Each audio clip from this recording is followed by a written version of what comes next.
저희 오늘 읽은 말씀 갖고 믿음의 발걸음을 멈추지 마십시오. 이런 제목으로 같이 야곱 강해 보도록 하겠습니다.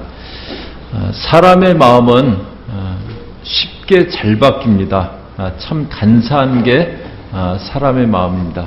그래서 서 있으면 앉고 싶고 앉으면 눕고 싶다. 그런 얘기도 하는데요. 저희가 중국 지하교회를 이렇게 떠올리면 막 열심히 사모하는 성도들 그런 모습을 그렇게 생각하게 되는데요. 그래서 막 좁은 공간에 빽빽하게 모여갖고 말씀을 막 몇 시간씩 듣고 찬송도 저희처럼 뭐 1절에서 4절 뭐 그런 찬송이 아니고 한 1절에서 50절까지 있는 그런 찬송을 부르고 제 아는 목사님이 중국에 이제 그 지하교회 그런 집회를 한번 가셨대요. 찬송가가 정말 50절이더랍니다. 49절까지 부르고 50절을 부르는데 와 이제 끝나는구나 그랬는데 찬송 인도하던 분이 저희 다시 한번 합시다. 1절부터 50절을 또 부르는데 자기는 너무너무 힘드셨는데 그런데 그 성도님들은 막 열심히 또 1절부터 또 막 부르시더래요. 근데 저희는 그렇게 알고 있는데 한 3, 4년 전에 그때 이제 중국 선교사님을 한 분 만났는데요. 그분이 이제 중국에서 오셔갖고 중국도 이제 좀 약간 안 그렇다고 그러세요. 그 중국이 이제 경제 발전을 막 이렇게 추진하면서 이제 뭐 그 시골 마을에도 집집마다 이렇게 TV도 들어가고 VCR도 들어가고 이제 그러면서 대장금 보느라고 집회도 그렇게 많이 안 오고 이렇게 전에만큼 안 하다고 이제 그런 그 얘기를 하시더라고요. 사람은 이렇게 조금 형편이 나아지면 참 쉽게 이렇게 잘 바뀌는 것, 그것이 사람입니다. 저희가 야곱의 이야기 중에 야곱이 가나안 땅에 돌아오게 된 그 부분, 야곱이 이제 아버지 집에 있다 하란에 갔다 다시 가나안 땅에 돌아온 그 부분을 보기 시작했는데요. 그동안의 야곱의 삶은 정말 고난의 연속이었습니다. 형 에서 속여갖고 집을 떠나는데 하란으로 가는데 내가 지도도 없고 가본 적도 없고 내가 과연 거길 찾아갈 수 있을까? 그런 길을 하나님이 인도해 주셔서 잘 도착했습니다. 그 외삼촌 집에 잘 도착을 했는데 그런데 외삼촌 꾀에 빠져서 14년 동안을 무보수로 아무것도 안 받고 일만 하게 됐습니다. 뒤에 하나님이 은혜를 주셔서 가축이 많아지자 외삼촌의 아들들이 야곱이 우리 아버지 재산 다 뺏어간다고 그렇게 시기를 합니다. 그래서 처자들 데리고 라반의 집을 도망치듯이 그렇게 떠났는데 라반이 불같이 추격을 해왔습니다. 라반하고 잘 화해하고 돌아섰는데 그때 정말 큰 난관이 버티고 기다리고 서 있었어요. 형 에사하고 만나야 됐습니다. 그 만남은 생명을 잃을지도 모르는 그런 만남이었습니다. 그동안 야곱의 삶은 그냥 저희들 보통 하는 말로 정말 죽어라 죽어라 하는 그런 그 모습의 연속이었습니다.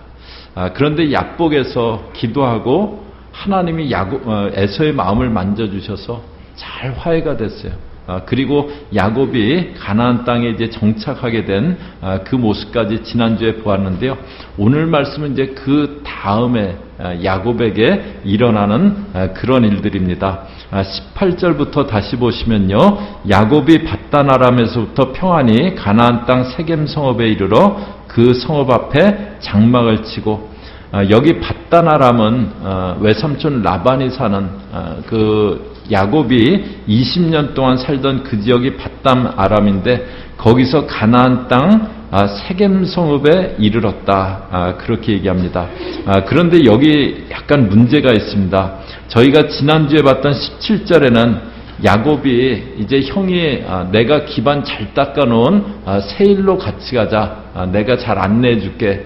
그랬더니 형님 먼저 가시라고 우리는 그렇게 빨리 못 간다고 그렇게 하고 형하고 헤어지고 나서 숫곳이라는데 집을 짓고 거기 이제 짐승 우리를 짓고 그렇게 했다고 그렇게 지난주에 봤어요. 그런데 거기서 세겜이라는 곳으로 거주지를 옮긴 겁니다. 숫곳은 그냥 이렇게 들판이에요. 들판인데 거기서 집을 짓고 있다 세겜으로 옮겼어요. 이 세겜은 그 당시 팔레스타인의 중요 도시입니다. 문화가 아주 발달한 곳이에요. 그리고 편리하고 생활하기에 편리하고 인구도 많았고 우상숭배가 성행하는 그런 곳이었습니다. 몇 주 전에 저희 토요일 날 부침개 전도 하는데 이렇게 타 지역에서 이렇게 사시는 은퇴하신 부부가 이렇게 지금 LA 쪽으로 이주를 하시려고 거기서 41년 사셨는데 이주하시려고 하신다고 그러시다가 이제 저희 부침개 전도로 오셨더라고요. 이렇게 제가 생각하기엔 거기 은퇴하고 날씨도 이렇게 은퇴하신 분에게 좋을 것 같고 이제 그런데 그분들 그 얘기가 병원 가깝고 마켓 가깝고 그런 곳으로 이제 옮기시려고 그래서 한인타운 쪽을 지금 보신다고 이제 그러시더라고요. 야곱도 지금 숫곳에 살려고 하다가 안 되겠다. 번성한 곳으로 가야겠다. 그리고 세겜으로 옮겨간 겁니다. 이게 이제 아브라함의 조카 롯하고 좀 그 모양새가 비슷해요. 아브라함이 갈대아 우르를 떠날 때 롯이 같이 따라왔어요. 그런데 가축이 많아졌습니다. 그래서 아브라함의 목자들하고 롯의 목자들이 서로 막 다툼이 많이 일어났어요. 그러니까 아브라함이 롯아, 우리 목자들이 이렇게 갈등하고 다투게 하지 말고 우리 좀 떨어져서 살자. 네가 좌하면은 나는 우하겠다. 네가 만약에 우하겠다라면 나는 좌하겠다. 네가 선택하라고 그렇게 제안을 합니다. 그랬더니 그 롯이 냉큼 소돔을 그렇게 선택했어요. 소돔은 그 당시 문명의 중심지입니다. 문명도 발달해 있고 편리하니까 소돔으로 그렇게 갔어요. 지금 야곱도 숫곳에 살려고 하다가 편리함과 문명을 찾아서 세겜으로 옮겨간 겁니다. 그런데 야곱이 가야 될 곳이요 세겜이 아니었어요. 아버지 집을 떠나서 광야에서 돌베개 베고 자다 구원의 사닥다리 만나고 그 다음날 아침에 일어나서 야곱이 그곳 이름을 베델이라 부르면서 하나님께 했던 그런 소원이 있습니다. 창세기 28장 20절에 보시면요.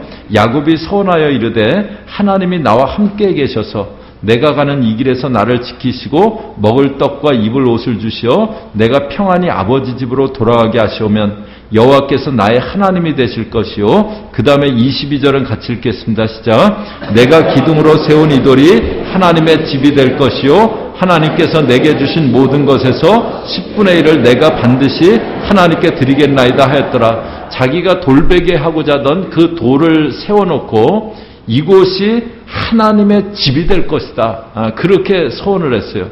그러니까 가나안에 돌아와서는 베델로 찾아가서 그곳에서 예배하면서 하나님을 예배하면서 살았어야 됐어요. 그런데 베델은 숫곳에서 출발해서 세겜보다 한참을 더 가야 돼요. 그러니까 베델까지 가려고 하지 않고 그냥 문명도 발달해 있고 살기 편하고 세겜에 가서 그냥 거기 정착을 하려고 하는 겁니다. 그래서 19절에 보시면요. 그가 장막을 친 밭을 세겜의 아버지 하몰의 아들들의 손에서 베크시타에 샀으며 장막 쳤던 밭을 세겜 땅에 있는 밭을 샀어요. 이제 여기 정착하겠다는 거예요. 그리고 20절에 거기에 제단을 쌓고 그 이름을 에렐로의 이스라엘이라 불렀더라. 야곱을 하나님이 야복나루에서 너 이름 뭐냐? 그리고 너를 이제 야곱이라고 하지 말고 이스라엘이라고 하라고 그렇게 하셨는데요. 여기 에렐로의 이스라엘이라는 것은 하나님, 이스라엘의 하나님 그런 뜻이에요. 이 이름으로 이렇게 부르면서 하나님은 내 하나님이시다. 지금 야곱이 그렇게 고백하고 있는 겁니다. 이제 저 여기 정착해갖고 여기서 하나님 예배하면서 살게요. 그렇게 한 겁니다. 야곱이 지금 가야 될 곳은 베델인데 중간에 적당히 안주해버린 거예요. 약복나루에서 하나님께 그렇게 매달리다. 약복나루에서 정말 씨름하듯이 하나님께 매달리다가 이제 상황이 조금 안정되니까 이제 어려움들이 조금 멀어지니까 안주해버린 겁니다. 저희도 이렇게 잘 그러잖아요. 상황이 어려울 때는 열심히 하나님을 찾아요. 그런데 조금 나아지면 조금 괜찮다 싶으면 어느새 편하고 싶고 어느새 마음이 안주해버리고 그러잖아요. 뭐 저도 그렇습니다. 저도 그런 마음이 이렇게 어떤 때 이렇게 들려고 하고, 그런데 제가 목회하면서 참 이렇게 도움되는 얘기가 있었어요. 조선시대 그 청빈한 관리들은 불문율로 이렇게 갖고 있던 사불삼거라는 그런 그 불문율이 있었답니다. 4가지를 하지 않고 사불, 3가지, 3거, 3가지를 거절하고, 근데 그 중에 이제 사불이라는 것은 뭐냐면은, 재임 중에 부업을 하지 않고, 그 자기가 그 관리로 간 곳에 땅을 사지 않고, 집을 늘리지 않고, 재임제 명산물을 먹지 않는다. 이게 이제 4가지 하지 않는 조선시대 관리들의 불문율이었대요. 자기 재산 늘리고 편안히 살고 거기에 관심 갖지 않는다는 거죠. 이제 저도 이 내용을 이렇게 가끔 보면서 이렇게 늘 변함없는 마음으로 주님 섬겨야지, 이제 그런 생각을 하곤 하는데요.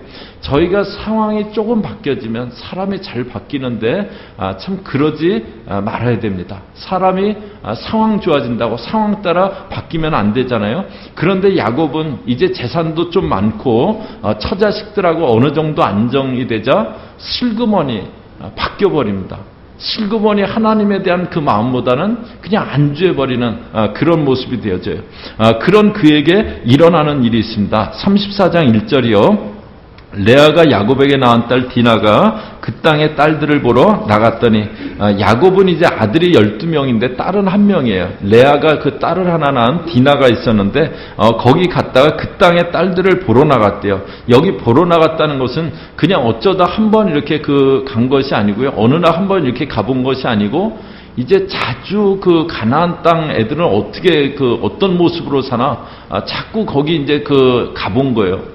그러다가 그들하고 친구하게 된 그것을 얘기합니다. 노아 홍수 때 하나님의 아들들이 사람의 딸들하고 사람의 딸들의 아름다움을 보고 그 딸들을 아내로 삼은 그런 그 일이 있었잖아요. 하나님의 아들들은 누구냐 하면은요, 하나님이 그 아벨, 믿음의 아들 그 아벨이 죽었는데 아담과 하와에게 그 아벨 대신 셋이라는 그런 믿음의 아들을 또 주셨어요. 그 셋의 후손들은 믿음으로 하나님 섬기면서 그렇게 살아갔습니다. 그런데 가인의 그 후손들이 있어요. 이들은 자기들의 성공을 추구하면서 살던 그런 그 자들이에요. 그런데 어느 날 이 셋의 후손들, 셋의 아들들이 이 가인의 그 딸들을 보면서 그 아름다움에 끌려간 겁니다. 그래갖고 창세기 6장 1절 보시면요, 사람이 땅에 번성하기 시작할 때 그들에게서 딸들이 나니 하나님의 아들들이 사람의 딸들의 아름다움을 보고 자기들이 좋아하는 모든 여자를 아내로 삼은지라. 어느 날 이렇게 보고 그 아름다움을 보고 유혹된 거예요. 그래서 믿음보다 육신의 삶을 따라간 것, 그것을 얘기해 줍니다. 야곱이 편리함을 따라 세겜에 갔다가 자녀 중에 딸인 디나가 믿음보다는 세상 문화에 더 끌리게 된 거예요. 그런데 이제 2절에 보시면요, 히위족 속 중 하몰의 아들 그 땅의 추장 세겜이 그를 보고 끌어들여 강간하여 욕되게 하고, 거기 이제 그 하몰의 아들 추장 세겜이 있었어요. 그 디나를 봤다 그래요. 이거는 어느 날 딱 이렇게 본 게 아니고요. 디나가 자꾸 자기 그 마을에 이렇게 오니까는, 그런데 디나가 믿음의 딸이고 그러니까는 아마 가나안 여인들하고 좀 다른 모습이 있었겠죠. 이렇게 뭐 더 단정하고 이제 어떤 그런 모습이 있었겠죠. 그러니까 쟤는 참 틀리다. 그러면서 마음이 끌려 하다가 계속 보다가 어느 날은 끌어들여서 디나를 강제로 욕을 보인 겁니다. 성경에 이제 이런 얘기가 하나 더 있잖아요. 다윗이 이제 아내들이 여러 명 있으니까는 배다른 자식들이 여러 명이 그렇게 있는데, 암논이라는 그 오빠가 배다른 이복 여동생 다말을 좋아하게 됐어요. 그래갖고 어느 날 다말을 강제로 끌어들여서 욕을 보입니다. 그런데 이 세겜하고는 다르게 이 암논은 그렇게 하고 난 다음에 갑자기 마음이 확 바뀐 거예요. 그래서 다말이 싫어졌어요. 미워졌어요. 자기 처소에서 쫓아냅니다. 그래서 다말의 친오빠인 압살롬이 난을 일으키게 되는 그런 원인이 시작되어지는데요. 그런데 여기 세겜은 이제 그러지 않았어요. 그런 일을 하고 그 마음이 계속 사랑해서 아버지에게 저 소녀를 좀 아내로 얻게 해달라고 그렇게 합니다. 이제 그 일 가운데 5절에 보시면요, 야곱이 그 딸 디나를 그가 더럽혔다함을 들었으나 자기 아들들이 들에서 목축함으로 그들이 돌아오기까지 잠잠하였고, 이제 그 얘기를 야곱이 들은 거예요. 하나밖에 없는 딸이 그 가난 그 추장에게 지금 큰 욕을 당했다.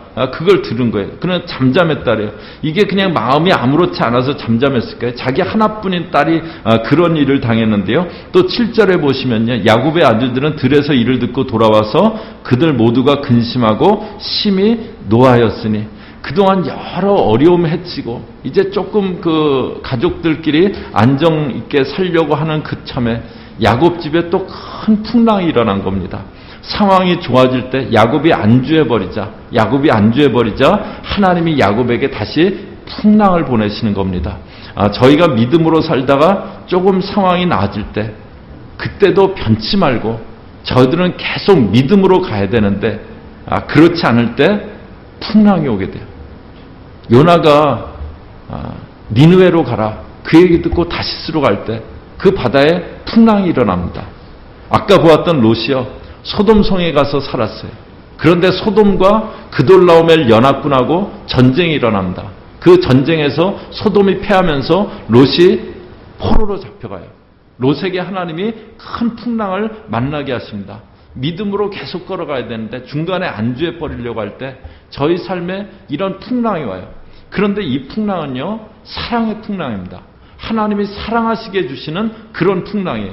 안주하고 믿음의 잠에 빠지지 말라고 저희들을 깨우시는 그런 풍랑입니다. 저희가 이렇게 막 어려울 땐 하나님 찾다 그 마음이 약해질 때 그 마음이 이렇게 없어질 때 그때 저희들을 깨우시기 위해서 이런 풍랑이 오는 거예요. 히브리서 12장 6절에 보시면요. 저희 앞에 보시면서 같이 읽습니다. 시작. 주께서 그 사랑하시는 자를 징계하시고 그가 받아들이시는 아들마다 채찍질하심이라 하였으니 주께서 사랑하시는 자는 징계하신다 그랬어요. 그러니까 이런 풍랑이 오고 어려움이 오는 것이 사실은 하나님의 사랑입니다. 더 큰 어려움 당하지 말라고 더 큰 어려움 피하게 하시려고 미리 깨우시는 거예요. 그때 뭐 상황을 탓할 것도 없고 누구를 탓할 것도 없습니다. 주님이 나를 돌이키라고 풍랑 주시는구나 깨닫고 다시 믿음으로 돌아서면 됩니다. 풍랑 만나도 아직 끝난 건 아니에요. 하나님이 깨우시려는 손길이고 사랑의 매기 때문에 돌아설 기회를 반드시 주십니다. 그런데 만약 이때 깨닫지 못하고 돌아서지 못하면 어떻게 됩니까? 아브라함의 조카 롯은요 깨닫지 못했어요. 돌아서지 않았습니다. 그래서 포로로 잡혀갔다. 아브라함이 구출해 주자 어떻게 합니까? 다시 소돔성으로 들어가서 소돔성에 섞여서 살았어요. 기껏 하나님이 건져주시려고 풍랑 보내셨는데 아브라함이 구출해 주자 다시 냉큼 소돔으로 가서 그렇게 거기서 삽니다. 그 결과가 어떻게 됐습니까? 소돔성을 하나님이 불과 유황으로 멸하셨어요. 그리고 그때 아내하고 두 딸하고 완전 빈몸 빈손으로 소돔성을 떠나야 됐습니다. 아내는 소돔성에 미련버리지 못하고 뒤를 돌아보다 소금 기둥이 돼요. 네가 무하면은 나는 좌하겠다. 그렇게 하던 아브라함에게는 하나님이 눈을 들어서 동서남북을 보라고 하세요. 보이는 땅을 너에게 주겠다고 그렇게 말씀하세요. 그런데 자기 안락을 위해서 소돔에 가서 살았던 풍랑 주셨지만 깨닫지 않고 또 돌아서지 않았던 롯은요. 그냥 완전 빈몸으로 완전 빈손으로 인생의 마지막을 만납니다. 저희들이 어려울 때 그때는 막 하나님 찾다가 조금만 상황이 좋아지면 조금만 나아지면 안주하기 참 쉽습니다. 그러나 저희들 그러지 말고 믿음의 발걸음이 느려지지 말아야 됩니다. 혹시라도 그래서 풍랑이 왔다면 그게 끝이 아닙니다. 그때 깨닫고 돌아서야 됩니다. 저희들 가운데 있는 풍랑은 저희들 깨우시는 그런 그 손길입니다. 오늘 상황이 조금 좋아지자 안주하려고 하던 야곱 큰 풍랑 만나는 그 모습을 봤습니다. 저희 사람 마음은 참 간사해요. 잘 바뀝니다. 그런데 저와 여러분은 그러지 않고요. 저희가 이렇게 하나님을 향해 베델을 향해 걸어가는 그 발걸음이 딴 길로 가지 않고 그냥 적당히 안주해버리지 않고 믿음을 향해서 베델을 향해서 끝까지 발걸음 멈추지 않고 잘 걸어가는 그런 믿음의 사람들 되는 저와 여러분 다 되시기를 주의 이름으로 축복합니다. 같이 기도하겠습니다. 하나님 아버지, 저희 사랑하는 믿음의 식구들 가운데 믿음으로 길을 걸어가다 주께서 은혜 주시고 삶의 형편들에 복을 주시고 삶을 우리 주님이 붙잡아 주실 때 마음이 바뀌어진 그런 믿음의 식구들이 있습니까? 그 마음이 오늘 돌아서게 없어서, 그 마음이 깨어나게 하여 주옵소서. 하나님 아버지, 그 발걸음이, 안주한 발걸음이 너무 오래돼서 풍랑만난 그런 믿음의 식구들이 있습니까? 하나님 아버지, 하나님이 나를 깨우심을 기억하며 이제 다시 하나님께로 나아가는 그런 발걸음 되어지게 인도하여 주시옵소서. 저희 믿음의 식구들은 베델을 향해서, 십자가를 향해서, 우리 주님을 향해서 가는 발걸음이 절대 느려지지 않게, 절대 멈춰서지 않게 늘 붙잡아 주시고 함께하여 주시옵소서. 예수님의 이름으로 기도 올리옵나이다. 아멘.